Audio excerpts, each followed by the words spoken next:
ইতিমধ্যে প্রধানমন্ত্রীর পদ থেকে পদত্যাগপত্র ঘোষণা করে দেশ ছেড়েছেন বাংলাদেশের সাবেক প্রধানমন্ত্রী শেখ হাসিনা। দেশের চলমান পরিস্থিতি বিবেচনায় এমন সিদ্ধান্ত গ্রহণ করেছেন তিনি। প্রসঙ্গত, বৈষম্য বিরোধী আন্দোলনের জেরে পদত্যাগ ঘোষণার পর দেশ ছেড়েছেন তিনি। একটি সামরিক হেলিকপ্টার করে তাকে ভারতের উদ্দেশ্যে দেশ ছাড়তে দেখা যায়। সাবেক দেশনেত্রী দেশ ত্যাগের পর গণমাধ্যমের মুখোমুখি হয়েছেন তার সন্তান ও বাংলাদেশের সাবেক অবৈতনিক তথ্য ও যোগাযোগ প্রযুক্তি বিষয়ক উপদেষ্টা সজীব ওয়াজেদ রায়।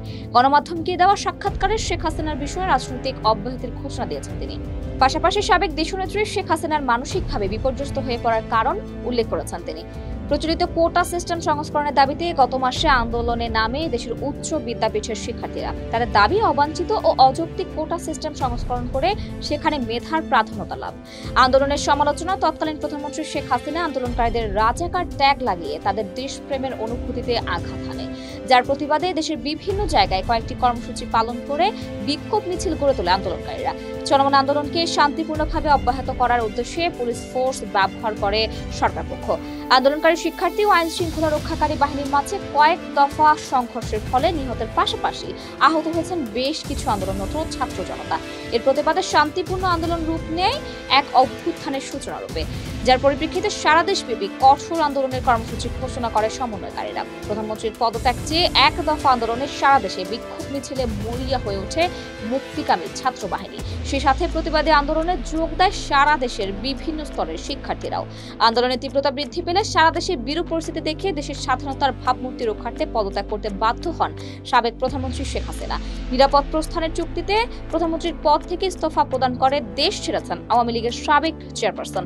তথ্য অনুযায়ী সামরিক হেলিকপ্টারে চড়ে ভারতের উদ্দেশ্যে রওনা হয়েছেন তিনি। শেখ হাসিনা ও তার বোন শেখ রেহেনার দেশ ত্যাগের পর বিবিসির মুখোমুখি হয়েছেন শেখ হাসিনার ছেলে সজীব ওয়াজেদ রায়। তিনি জানান তার মা আর রাজনীতিতে ফিরতে চান না। দেশের জন্য এত ত্যাগ ও কঠোর পরিশ্রমের পরেও কিছু মানুষ তার বিরোধিতা করেছে, যে বিষয়ে পীড়িত হয়ে মানসিকভাবে ভেঙে পড়েছেন তিনি। এটি তার কাছে খুবই হতাশাজনক। তাই আর ফিরতে চান না রাজনীতিতে। তবে তিনি কখনো দেশে ফিরবেন কিনা এ বিষয়ে কোনো কিছুই জানাননি গণমাধ্যমকে। যদিও তিনি দেশে ফিরেন, তবে রাজনীতিতে আর দেখা যাবে না তাকে। এমনকি 4 আগস্ট রবিবার পদত্যাগের মনস্থির করেছিলেন তিনি।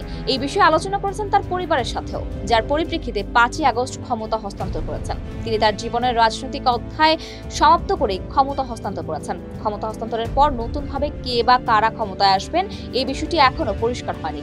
তবে যেই বা যারা আসুক না কেন, আওয়ামী লীগ কিংবা কোনো দলের পক্ষ থেকেই তিনি আর রাজনীতিতে যোগ দেবেন না।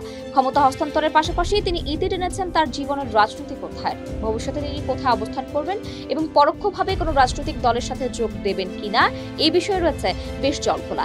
তবে তার সন্তানের গণমাধ্যমকে দেওয়া তথ্য অনুযায়ী এইখানেই হয়তোবা রাজনীতি থেকে অব্যাহতি নিয়েছেন বঙ্গবন্ধু কন্যা। দর্শক, আজ এই পর্যন্তই। আবারও নতুন নতুন সব তথ্য নিয়ে সে পর্যন্ত সব ভালো থাকুন, সুস্থ থাকুন, দূরবীন নিউজের সাথে থাকুন। ধন্যবাদ।